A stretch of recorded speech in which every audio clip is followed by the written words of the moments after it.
bienvenue dans cette nouvelle vidéo. Je vous retrouve aujourd'hui sans trop de surprise dans ce 1er mars pour la vidéo pile à lire du mois de mars avec un petit bilan. Mais avant je voulais juste m'excuser d'avoir été ultra absente, je suis grave en retard dans mes vidéos. Donc là d'ailleurs je vais m'en filmer quelques-unes d'affilée, ça promet parce que ça fait déjà 3 fois que je recommence celle-ci. Donc si je fais pareil avec chacune, je passe mon après-midi à filmer. Donc oui, on se retrouve dans ce décor là, excusez-moi, j'ai paré au plus pressé, hein, voilà. Je sais que j'avais dit nouvel appartement, vous me retrouvez plus dans le décor bureau machin et tout, mais il faut reconnaître que c'est beaucoup plus rapide pour moi, donc voilà, je le fais. Cela étant dit, je suis vraiment désolée, mais non seulement je me suis trimballé une crève pendant 15 jours, ce qui déjà je trouvais être une bonne excuse en soi, mais la réalité c'est aussi que normalement je bosse que le matin, je suis en temps partiel et je bosse que le matin, et là mes horaires ont... Enfin c'est pas qu'ils sont changés, c'est juste que j'ai dépanné un peu et que du coup j'ai été au taf. Là ça fait 3 semaines que je suis en temps plein tout le temps.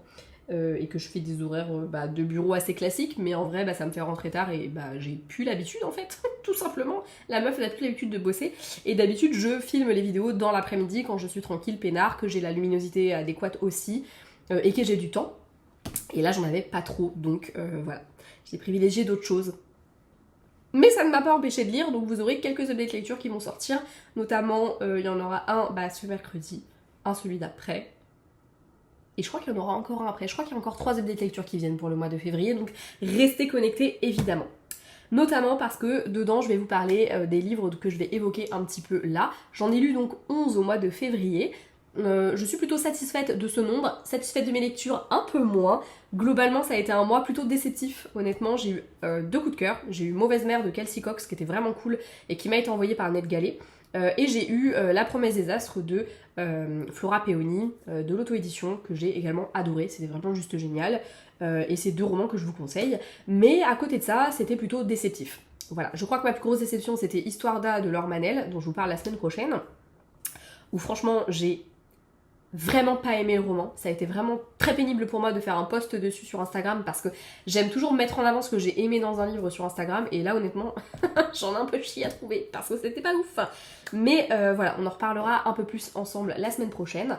Mais ouais, je reste un peu sur ma faim sur ce mois. Globalement j'ai eu plus de déceptions que je n'ai aimé de lecture, et je vais pas dire que je l'ai mal vécu, mais un peu quand même, hein, fait chier.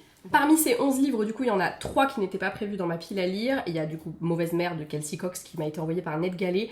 Il y a... j'ai un petit trou sur le titre. La glace dans ton cœur de Lucie Berry qui m'a été envoyée par l'autrice en auto-édition. Et il y a également La Chirurgienne qu'une collègue m'avait prêté. Voilà, tous ces livres, vous pourrez trouver mes avis dans les semaines à venir. Sauf Mauvaise Mère, il est déjà sorti avec 1 semaine et demie de retard, puisque je l'avais filmé mais pas monté, et du coup vous l'avez pas eu. Le boulet, vraiment, je sais pas comment c'est possible d'être con à ce point, mais écoutez, je l'ai fait. Je l'ai fait. Bref, un mois un peu moyen, mais avec quand même pas mal de lectures, donc c'est cool. La pile à lire, j'allais dire décembre, mais pas forcément, parce qu'évidemment il y en a d'autres qui rentrent. D'ailleurs on se retrouve très vite aussi pour un petit book haul, avec un petit peu ce que j'ai acheté durant notamment les 2 salons où j'ai exposé. Et d'ailleurs je vous parle très vite aussi de Braise Romance où j'étais, et qui était très très cool. Donc bref, restez connectés, il y a plein de vidéos qui arrivent, sans déconner. Là je vous gâte de ouf. Bref, trêve de bavardage, parlons un petit peu de ma pile à lire du mois de mars. Et cette fois-ci je vais pas me faire chier, je ne vais pas vous les présenter par catégorie, parce que flemme, après je me barre en cacahuète. Voilà, je ne sais pas rester focus, donc je me barre en cacahuète et ça devient n'importe quoi. Le premier, mais pas des moindres, puisque je l'ai d'ailleurs déjà commencé, que je compte lire au mois de mars. Donc lui, c'est sûr que je vais le lire, hein, je suis déjà dedans. Bon, j'ai lu 3 chapitres, hein, ne nous emballons pas non plus. Mais je l'ai commencé un petit peu. C'est L'Héritier Insoumis de Daniel Jensen aux éditions Brajlon. Et c'est le 3e tome de la saga du Pont des Tempêtes. 3e tome, mais un petit peu à part, puisque c'est pas une suite directe des 2 autres. En effet, déjà, il se déroule plus ou moins en parallèle, enfin plus ou moins, il se déroule complètement d'ailleurs, en parallèle de la fin du tome 1 et du coup du 2. Et on va y suivre des protagonistes différents. En effet, dans cette saga, on va avoir à chaque fois 2 tomes sur un couple, 2 tomes sur un autre, etc. C'est une saga de romantaisie dont j'ai dévoré et eu des coups de cœur pour les 2 tomes précédents. Il me tarde vraiment de découvrir l'histoire de Kéris, qui est le héros de... C'est bien Kéris, hein, parce que je me connais, j'ai beau être en train de le lire, je pourrais bien être capable de vous dire des conneries. Évidemment, on ne voit pas son nom, sinon c'est pas drôle. Je crois que c'est Kéris du coup. Et Zara, voilà, l'héroïne de celui-ci. Enfin bref, j'ai super hâte, il me tarde et je suis déjà à fond dedans alors que j'ai lu 3 chapitres, donc je pense que ça devrait être une réussite. La recommandation du mois, c'est ce que je n'oserais jamais te dire de Bruno Combe, et c'est ma marraine qui me l'a fait. La petite anecdote qui est assez rigolo autour de tout ça, c'est que de base ma marraine elle ne lit pas du tout, elle s'est remise à la lecture parce qu'elle a commencé à lire mes livres, ce qui me touche énormément. Je pense même que d'une certaine manière ça me touche plus que d'entendre mes proches me dire qu'ils ont aimé mes livres. Le fait de me dire que je les ai aidés à recréer une routine de lecture ou même en créer une tout court, bah franchement ça me touche beaucoup. Et encore plus de me dire qu'aujourd'hui c'est eux qui vont me recommander des livres. Moi ma marraine elle lisait pas du tout, vraiment pas du tout. Enfin je pense que je l'avais jamais vraiment vue avec un livre avant. Et là elle a un abonnement à la bibliothèque, elle lit de manière hyper régulière et elle m'a du coup conseillé ce roman de Bruno Combe que je vais emprunter à la bibliothèque mais je l'ai pas encore récupéré. Je ne sais pas du tout ce que ça va donner. Je l'ai classé en contemporain, mais sur Livre Addict, il est classé en romance, donc je ne sais pas trop. On va dire qu'il vogue un peu entre deux eaux. Mais en tout cas, ça fait très longtemps que je veux découvrir Bruno Combe et je suis enchantée de pouvoir le mettre dans ma pile à lire avec une recommandation de ma marraine. Voilà. On retourne côté imaginaire avec Affronter la nuit, le deuxième tome, donc du coup c'est plutôt Embraser le jour, je crois, le tome 2, de Marie Réplin. Le deuxième et dernier tome de sa duologie avec des dragons. Je pense que ça résume très bien. J'avais adoré le tome 1, déjà je l'ai trouvé honnêtement bien meilleur que Force Wing, mais après c'est que mon avis, mais puisque tout le monde parlait de Force Wing quand on parlait de dragon, bah moi personnellement j'ai largement préféré Affronter la nuit. Il me tarde de découvrir Embraser le jour, depuis qu'il est sorti j'avoue que je me dis il faut que je le lise, il faut que je le lise et je le fais pas. Mais ce sera chose faite ce mois-ci, d'autant plus que je crois qu'il est pas beaucoup plus long que le tome précédent et que le premier je l'avais vraiment dévoré parce que franchement, je le trouve vraiment bien. Certes, c'est de la jeunesse, donc c'est sûr que oui, c'est différent de ce qu'on va lire dans Force Wing où c'est une romantaisie. Là, on est dans peut-être une romantaisie aussi, mais une romantaisie jeunesse, donc je trouve que les choses sont pas faites de la même manière.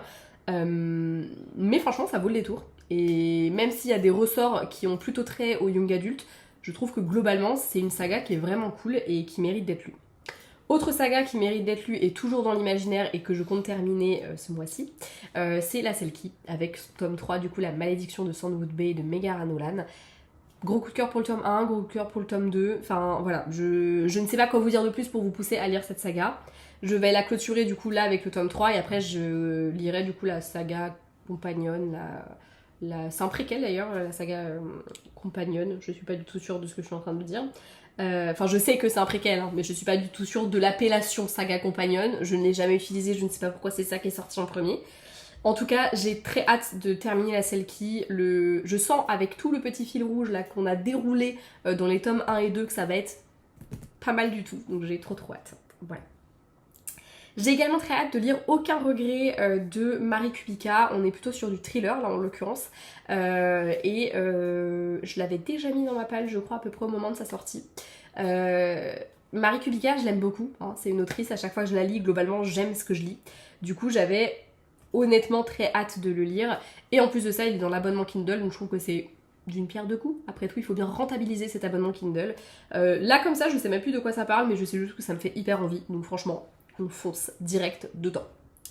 Niveau romance, j'aimerais beaucoup lire Parce que c'est toi de Tamara Baliana, qui est du coup le 4e volume du Domaine des Manons, seconde génération. Pour rappel, le Domaine des Manons, c'est un vignoble fictif dans le sud de la France, et la saga du Domaine des Manons va s'articuler un petit peu autour de ce vignoble et autour du petit village dans le sud de la France.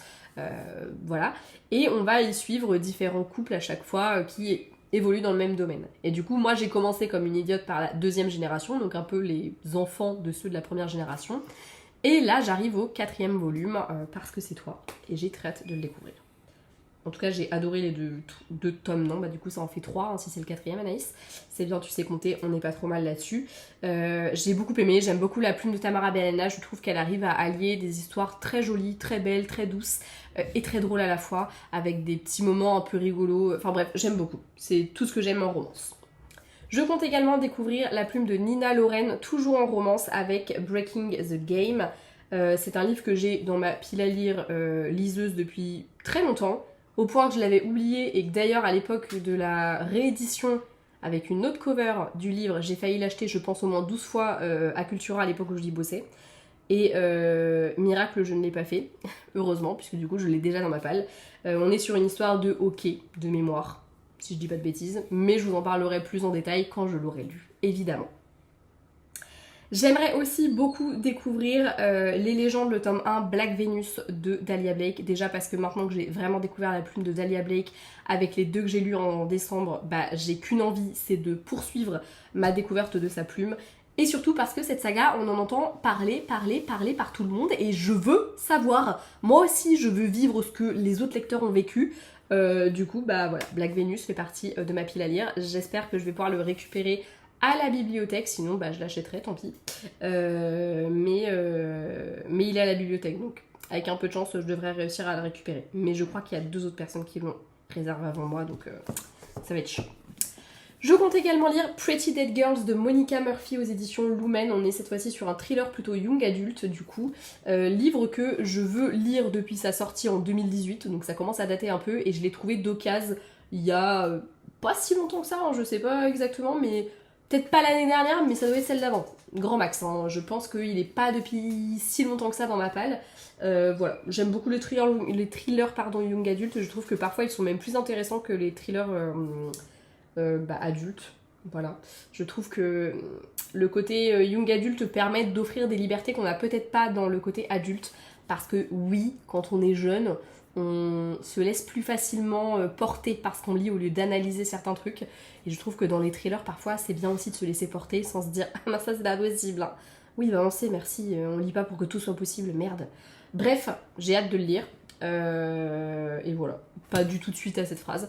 Je ne suis même pas sûre d'avoir relu le résumé au moment où je l'ai acheté. Donc je le relirai sans doute au moment de me lancer dans la lecture. Mais là, tout de suite, je ne saurais même pas vous dire de quoi parle ce bouquin. Mais je crois que c'est avec des... Je crois que c'est avec des morts. Bah oui, il y a écrit « Belle à tomber, parfaite en tout point, sauvagement assassinée ». Il y a des morts, je confirme, je confirme. Toujours pour les thrillers, j'aimerais beaucoup lire La rumeur de Leslie Cara. Je ne sais pas comment je suis tombée sur cette nana, mais je crois que c'était sur Vinted, en cherchant des thrillers justement. Et j'avais dû lire un résumé, je me suis dit « Oh, ça a l'air sympatoche !» Et j'ai vu qu'elle était à la bibliothèque, donc pareil, je l'ai réservé, j'attends d'aller le récupérer. Voilà, je n'en sais pas beaucoup plus, à part que c'est un thriller domestique, et que je l'ai trouvé en cherchant d'autres thrillers domestiques que j'ai aimés. Donc je me dis « Bon, allez, ça ne peut que vouloir dire que ça devrait me plaire. On verra bien, on verra bien, on verra bien. » Celui-là, je l'ai, mais je ne l'ai pas retrouvé un peu à l'image de Iron Flame. La différence, c'est que Iron Flame, je n'ai aucune idée de où est-ce qu'il est, parce qu'en plus, je ne l'ai pas cherché. Mais lui, je sais où est-ce qu'il est. C'est Les Petites Reines de Clémentine Beauvais, que j'ai eu lors de mon swap avec Juliette, qu'on a fait il y a quelques années, et j'ai essayé de retrouver la date, mais je me rappelle pas. On s'était fait un petit swap très sympa d'ailleurs. J'avais vraiment passé un très bon moment à préparer le swap et à le déballer. Et du coup, Les Petites Reines de Clémentine Beauvais, ce sera mon premier roman de l'autrice. On est plutôt dans du contemporain, un peu young adulte du coup, puisque les personnages sont assez jeunes. Le récit a l'air assez court, assez rapide à lire, donc c'était exactement ce que je recherchais à caler dans cette pile à lire. Et je me suis dit que c'était parfait. On va rester un peu ambiance Juliette, puisque on va se lire en lecture commune ce mois-ci Où es-tu mon admirable de Sally Rooney aux éditions Point. Celui-ci je l'ai acheté à l'époque où je bossais à Cultura, un peu de manière impulsive, et du coup depuis il attend patiemment que je le lise, et du coup ce sera ce mois-ci en lecture commune avec Juliette. J'ai à la fois hâte, à la fois j'ai l'impression que c'est écrit d'une drôle de manière, et j'ai peur de pas trop accrocher à cette façon d'écrire. Mais je me dis qu'en lecture commune il y a plus de chances que j'aille au bout, et accessoirement j'ai quand même entendu beaucoup parler de Sally Rooney. Bah, entre autres parce que la série Norman People est tirée de son roman. Donc je pense que ça joue un petit peu. D'ailleurs, série que j'avais adorée et qui avait probablement aidé à ce que j'achète ce roman. Mais ouais, je sais pas, je suis très partagée. J'ai à la fois hâte et à la fois hyper peur. Même si en vrai, on s'en fout. Au pire, le pire que je risque, c'est de ne pas l'aimer. Mais bah écoutez, on verra bien. On s'en parle très vite, en tout cas, ça c'est certain.